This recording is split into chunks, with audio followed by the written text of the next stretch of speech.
because you have seen it. Last year would have been your first, and this is not your first time in this position when it comes to recruitment of any job. What are some of the mistakes that applicants make, and how can they avoid them? Okay.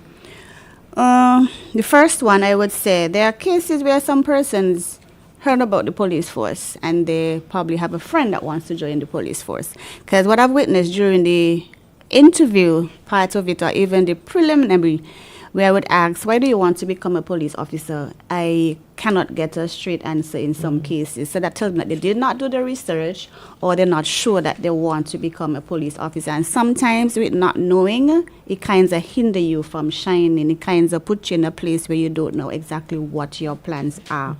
In addition to that, common mistakes may include the incomplete application. That can stop the process from moving along slowly. So we're asking persons who are completing the application form, ensure that it's completed to the fullest and ensure that all of the required documentations are attached. In addition to that, like I mentioned earlier, do your research, prepare yourself to be interviewed and go through the entire process. So that means prepare.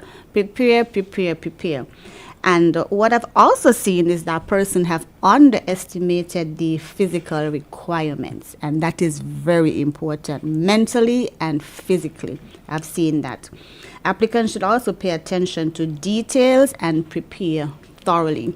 From the first time I receive your application or the phone call and I put your name on any documentation, I am going to be paying attention to the finest, smallest detail. Again, it's a part of being a police officer. You have to be observant. You have to be mindful. You have to be ready. So these are some of the things. Thank you so much for that. What advice would you give someone who may be interested but feel a bit unsure about applying? I would encourage them, of course, to take this step. I love national security, and I would always say national security on a whole, because it has so many agencies. You have the police, you have the prison, we have fire, we have the defense force. But I would encourage them to take this step of course. Don't be afraid. Even if you're not sure, still find out. It might be something that you're looking for to have that change just blossom you into this wonderful, great police officer. Policing is a rewarding career. Yes, it is. Let me repeat that. Policing is a rewarding career. And even applying is an opportunity to challenge and develop yourself. Thank you so much, Ms. Carey. We're going to break and we're going to pay some bills, and we'll be right back with you. Courts is giving you the chance to experience the Caribbean's premier music and arts event, the St. Lucia Jazz and Arts Festival. Every Courts purchase of $2,999 or more from now to April 23rd gives you a chance to win an all-expenses-paid trip for two to enjoy the music, the flair, and to create unforgettable memories for you and your guests. Don't miss this opportunity. Shop today only at Courts, bringing value home. Conditions apply. Win an unforgettable experience to a live FIFA World Cup game with Coca-Cola. Here's how you can enter. Uncap a 591 ml Coke Original Taste or Coke Zero Sugar with the football label. Find the unique code under the cap. Send that code via WhatsApp to 869-665-2653 or scan the QR code in stores. It's that easy. One entry could put you right in the action at a FIFA World Cup game. Or you can win FIFA merchandise instantly with over 5,000 prizes to be won. For more details, follow COSCAP Coca-Cola on Facebook. Score with Coca-Cola and win.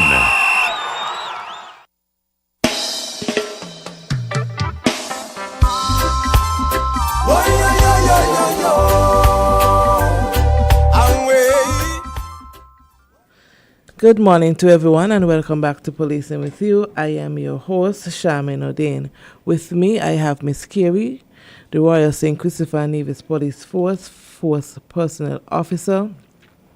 Our lines are now open. We have a call, so we're going to take the call. Good morning, caller. You're on the air. Good morning, Miss Carey, and good morning, the sergeant, no? Yes, sir. The host? Okay. Good morning, this is Jam sir. down here, see? Miss Carey, your family too, Carey say used to be one of the best investigator Trevor Carey, very good officer, comes up under the hand Ivan Hanley. You family to him? I'm not sure. Never heard that name, I'm not well, sure. we need that in there because that locking. But my question, Miss Carey, when one break the law in St. Kitts and Nevis, police supposed to arrest them, right? I'm listening, sir. You listening? Yes. Oh, okay then. I done then because you ain't sounding so genuine. Because the morals of the force going, you know. Because nobody could go over there and arrest that man. Something wrong with the force. Because you can't go down with some. You can't go up monkey go arrest these little boys for petty crimes. And then you put in the name on the radio. But who he be, sir? Who he be, sir? He break the law. But what happened to we country? Where are we going? That could work with Robert Thatcher, you know. Not that at all. I applaud to the chief of police, you know, in good faith, because it's a big talk in the country, and that police force cannot run like that. Politicians must hand off the force and let the chief of police them do the work. We got order here from since we established as a independent country. During colonial, we have laws run this country, not gangster business. Have a good morning. I know you can't answer, man. Thank but you. we don't get order here. We must get order here because nobody about the law. Nobody about the law. And all of them forcing their position there because they allow them out. Have a good morning. Thank you, caller. An officer have different ways that they can deal with a matter.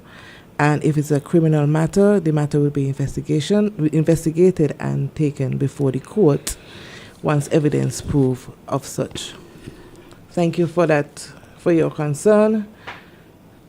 Ms. Carey, if you hear any more calls, we'll get right into the further conversation.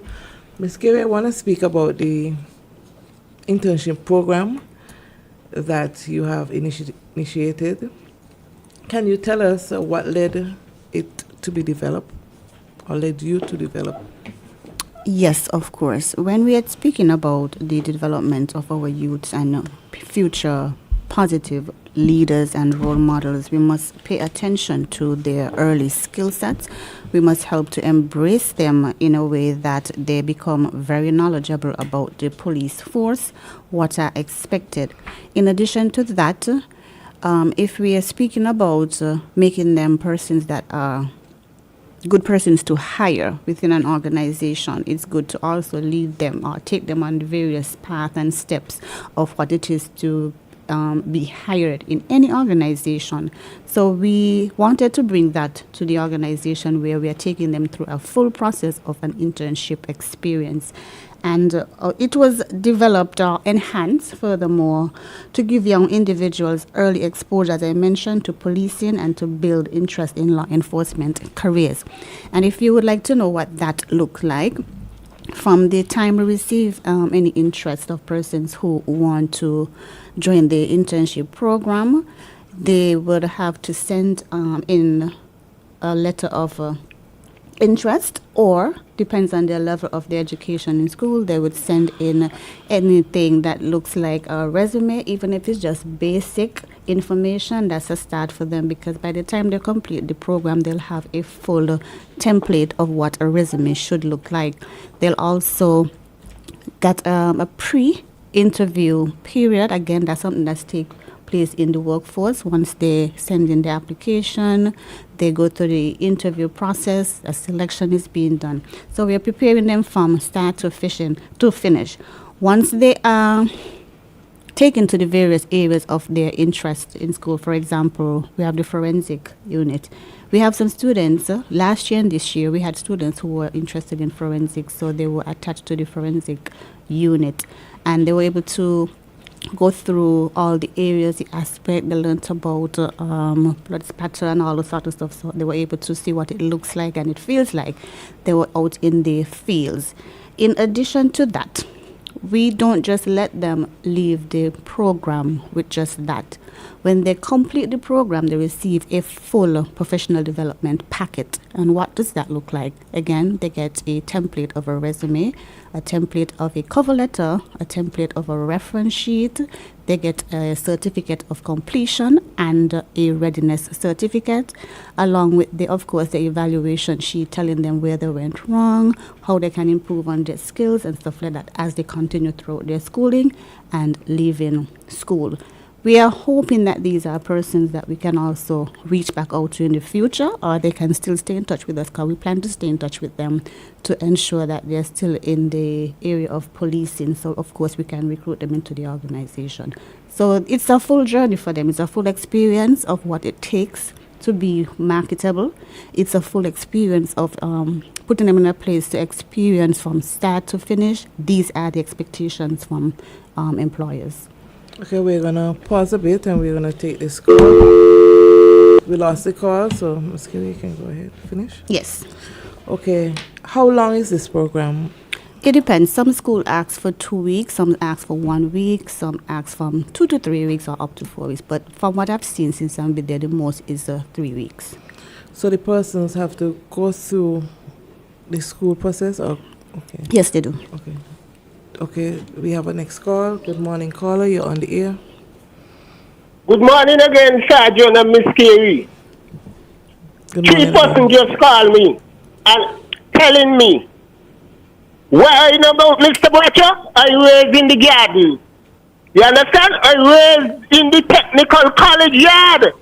And we understand order from a very young age. Well, watching Mr. Butcher run this country, we know what is wrong from right. And we need order, and we will get order. Have a good morning. Thank you, caller, for calling. Ms. Carey, what kind of experience or exposure can participant expect? Well, I think I just covered that in full, but let me see if I missed anything. They'll be exposed to a lot of hands-on experience. They'll be given a tour of areas where they can, once they're eligible, they can go in those areas, of course. But they'll be going through the different areas in the units. They could be going through the various hubs that we have, even those on Nevis. And they'll be exposed to experience. Let me put that out there. They'll be exposed to experience professional in the various areas of policing and whatever specific field that they're going into. Because where my mind took me is, for example, if you go to the hotel, you get a feel of the front desk, the hospitality area, etc. So will they get a feel of the, even though they're specified forensic, will they get a feel of the guard room? Yes, like I said, once they can go to those various areas, because remember we're still operating as a police force, so there are areas that they may not be exposed to before, whatever, for confidentiality reason. So once they can go to the various areas, because I did take them on a tour of the organization at Basti. They went to the beat and patrol at the front desk. They were exposed to the security hut. I took them upstairs to the various station offices, so they were exposed to a lot of that too. Okay, thank you so much for clarity. So what other initiatives drive do you have when it comes to the Royal St. Christopher Nevis Police Force? Anything that the listening and viewing audience need to know, that what you're doing to enhance our surroundings? Yes. One new initiative that we recently implemented in February, it's called the Spirit Week. And what that does look like, it's a new initiative that it's built are designed to boost morale, strengthen teamwork, and promote unity within the organization. And we had some activities such as in February, we would have given each worker some little notes that they write something nice about someone, and then in return they'll go and give it to someone. You know, that person could have been in a very bad mood that day, and you writing something nice to them and giving it to them, exchanging it, exchanging the kind words would set the tone that, hey, it's okay to feel how you feel, but we're still here for you. We had another day that we had a health day where persons chose to engage in all health-related activities. Some units, they had vegetables and fruits all day. Some others drink water all day. And then at the end of the day, some of us would have participated in the monthly health walk that District A has. This is done the very last week of every month. Again, it's wind down time for the end of the month.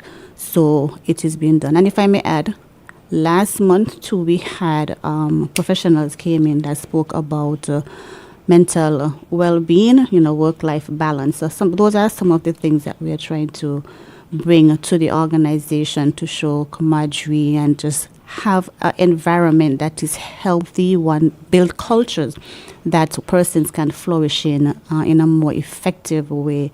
And if you're not comfortable at work, sometimes it shows with your productivity level. And we can't afford to have product levels dropping for whatever reason. And then sometimes it just takes a communication, a simple communication can go a very long way when it comes to organization. And we must be mindful that there is life after police, there's life after the workforce. And if we are in a space from 8 to 4, 8 to 8, whatever, it must be an environment where one can flourish in so they can be productive throughout that work day. What we are trying to do is develop persons and let them be in a mind frame that it is okay, right, to feel how you feel, but you still have to be mindful. You have to be professional. It's not fair for us to be working hard to build organization, build cultures, and we're talking about building capacities and all that sort of stuff. And we have persons who are just blatantly looking to criticize or don't see it as a downfall in organization. So that's where the leadership of organization comes in to implement some initiatives like these to ensure that we are cultivating in a space where persons can be well-rounded and feel comfortable in a space from 8 to 4, 7 to 7, 8 to 8, whatever time it is. Is this just for civilians or for... It's open to the entire force. The entire force. And I must say, thus far, I have had police officers who are looking forward to participate in the Spirit Week initiative. The thought really came about, because sometimes we forget that the civilians exist. They do exist. But when you look at it as a whole, we must include the police. We must. Right, and it's something that is open, not just for me to just come up with all the activities every week. Everyone play a part, so everyone can give their contribution to ensure that Spirit Week becomes something fruitful.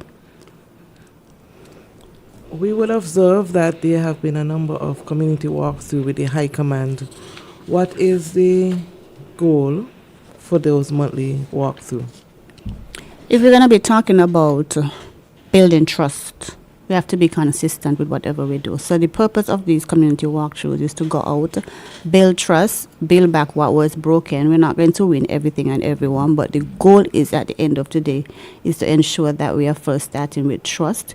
We want also for the communities to partner with us, professionally to, see something, say something. If they have any opinions, if they have anything that they want to share with us, we want them to be able to do that without thinking twice. So the main purpose of the community walkthroughs is to let them know that the police, we are here to support you. We are here to build bonds. We are here to build professional relationships to ensure that our waters are safe. Citizens, even the visitors, when they come to the country, the federation, that they are in a safe zone. So that's the main purpose for our community walkthroughs. Speaking about Spirit Week, you also spoke about joining the health walk. Could you speak more on that? Yes, the health walk is an initiative that Division A would have started. When I joined the organization, it was already in play, where they choose the last Wednesday of each month they choose a route and they just do a walk together as a team. It's open, yes, it's open to the public. So if you want to join the health walk, you can definitely just look out for the information because it goes out on our social media pages. And I'm sure some of community members, they're on some of us WhatsApp. They will see the information goes out there too. So it's a It's something that's for internal, but it's also for external. Because again, we're trying to find avenues and areas to build bond, build relationship, to ensure that everyone is working in harmony for the betterment of the country. Thank you so much. As we wrap up, what message would you like to leave with the persons considering a career in policing? And what can the public expect next from your department in terms of community engagement? Yes. Policing is more than a job. It is a commitment to serve, protect, and make a difference. If you have the passion, we encourage you to apply. If you're not sure, have a conversation. What I want to also tell persons is that while you're going out in the path to become a professional in whatever area, find yourself a mentor. So if you're not sure, they can also help to guide you. Policing is, again, it's a great way to start your career. So I would just tell persons to look at it this way. You're putting yourself in a position where you're going to be committed. And with commitment, that means you're going to have to be an individual that persons look up to on a whole. What we have coming up? You can look forward to more community walkthroughs, of course. You can also look forward to what we are planning right now, which is a fair. It's the Royal St. Christopher Nevis Police Force Recruitment and Resource Fair. So we are in the planning stages of that. And we, of course, will be reaching out to persons, stakeholders in the communities to be a part of it. Because, again, if it has resources there, that means we're going to want you to share your resources. So we'll be sending out invites to persons to be a part of that fair. Thank you, Ms. Carey, for joining us and sharing these valuable insights into recruitment, your internship program, and the many initiatives aimed to strengthen our community. To ZSZ and GQ, I want to say thank you to you, our listening and viewing audience. Remember, the recruitment drive runs until the 30th of May. So if you're interested, take the step and be a part of the change. This has been Policing with You. Stay safe, stay focused, and continue to work together to build stronger and safer community. I am your host, Charmaine Odin. See you next time. Sacrifice now. Tell me what you think about equal rights.